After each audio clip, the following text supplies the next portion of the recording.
Tribuners, dalam rangka Hari Batik Nasional 2022, Ganjar berkunjung ke Kampung Wisata Batik Kauman Solo.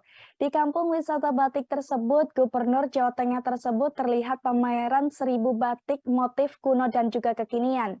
Dalam kesempatan itu, Ganjar Pranowo mengungkapkan bahwa Kampung Wisata Batik Kauman Solo memiliki banyak potensi. Selain itu, menurutnya Kampung Wisata Batik Kauman juga menjadi inspirasi untuk menjadi tujuan tempat bertemu dan belajar khususnya terkait kerajinan batik. Pasalnya di kampung wisata batik tersebut, ia seakan melihat kembali kejayaan kerajinan dan industri batik yang pernah terjadi di Solo, Tribuners.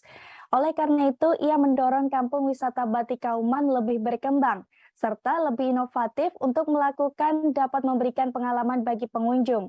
Misalnya saja, selain motif batik pada kain, di lokasi itu Ganjar juga menemukan motif batik pada kue.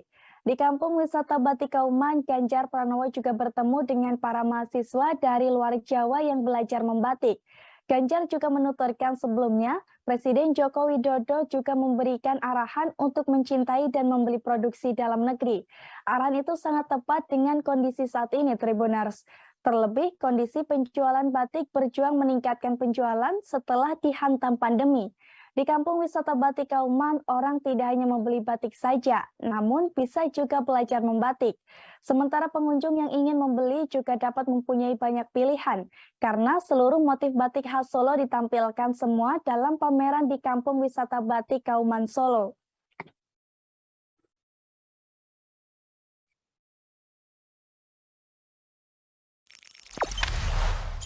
Jangan lupa subscribe, share, komen, dan like ya.